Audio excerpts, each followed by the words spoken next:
Hello, this is Dr. Audrey Stillerman, integrative family physician and co-founder of the Center for Collaborative Study of Trauma, Health Equity, and Neurobiology. Today, we're going to take a look at adverse childhood experiences, the science. Today, we'll explore what adverse childhood experiences are.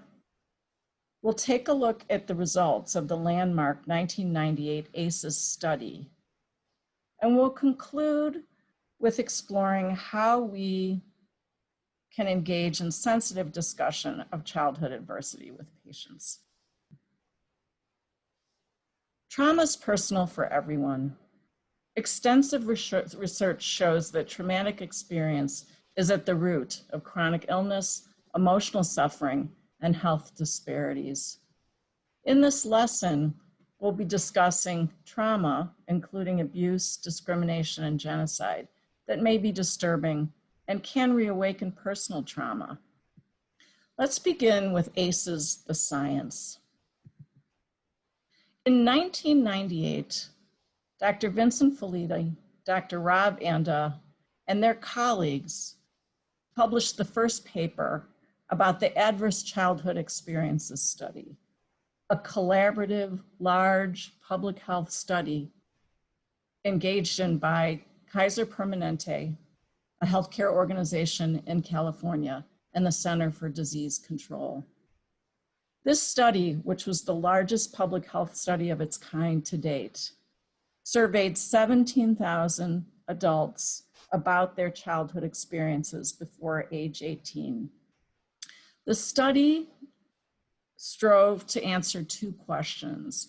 First, how common were 10 experiences of adversity in childhood?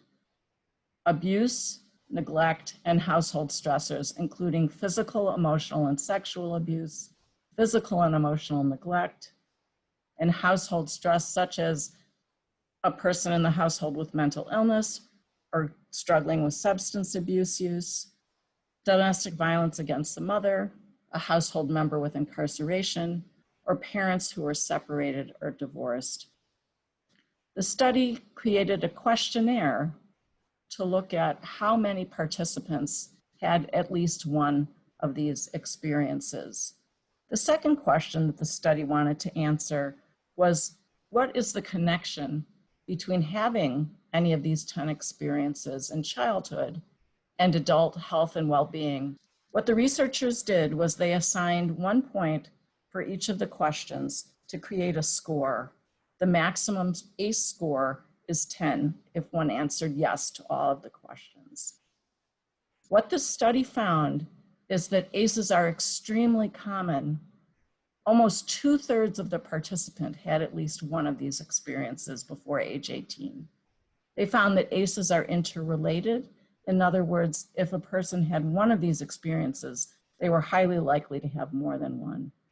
And they found that these experiences were cumulative, so that the more experiences people had had, the more likely they were to have problems with physical, mental, and social health and well-being. So that having adversity in childhood was profoundly impactful.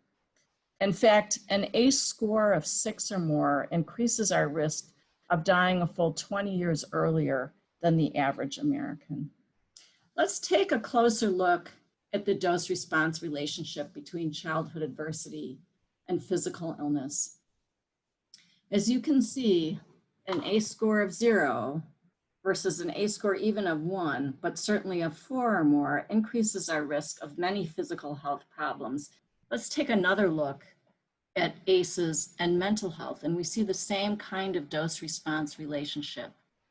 The more experiences of adversity we have in childhood, the more likely we are to have mood disorders, anxiety disorders, struggles with substance use, and impulse control disorders. So what was missing from the ACEs study? What subsequent researchers have focused on is some of the things that we don't find in the original ACE questionnaire. So things that we think of as community, structural, and historical traumas, and experiences. Things like unrelenting stress from everyday discrimination, structural racism, homophobia and transphobia, issues like community violence and war, structural problems such as poverty, unemployment, and housing instability, as well as poor social connections. Also missing from the original ACE studies are factors that protect us, like physical and emotional safety and strong human relationships. Let's take a moment to check in after all this talk about adversity and trauma. How regulated are you feeling? And if you need to, please pause the video and take a moment for yourself to either quiet down or come back into your body. Let's move on to the second part of this lesson, which is our trauma-informed approach to adversity and trauma. There is a big controversy ongoing at this moment around whether or not we should screen for ACEs. Given that childhood adversity is the most powerful determinant of child and adult health, how do we decide how to screen, whom to screen, and what to include in our screening? There have been multiple concerns raised both by clinicians and researchers about ACE screening. First, it's very difficult to discern the brain-body impact of trauma in a yes or no manner. Each person is different, their experiences are different.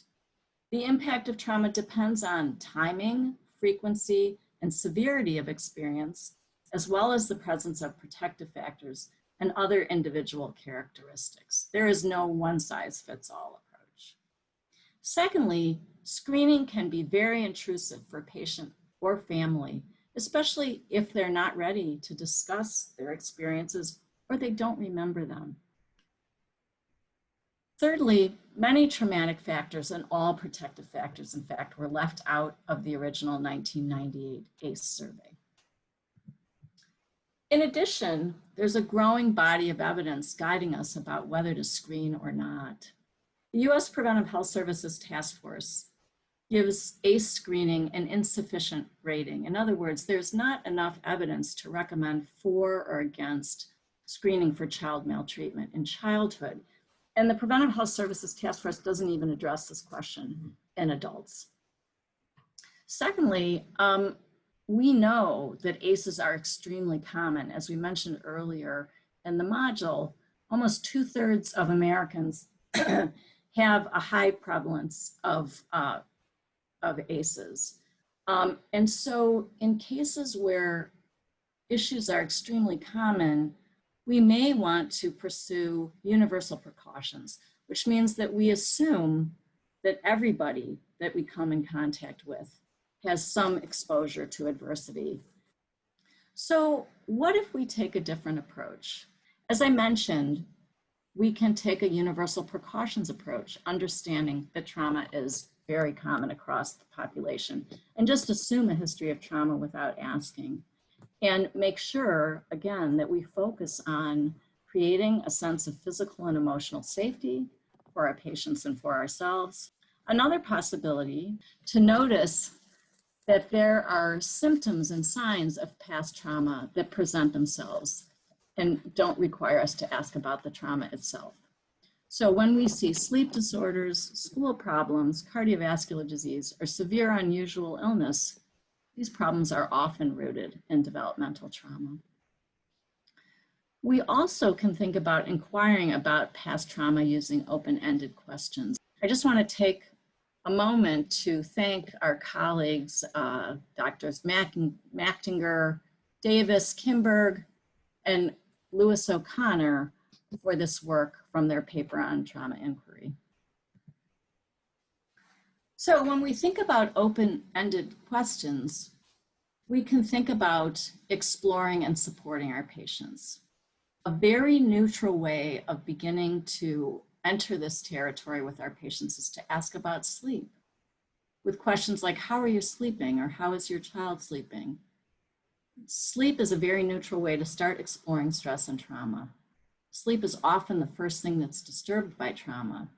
And sleep disruption is an early stage in the pathway to inflammation and disease.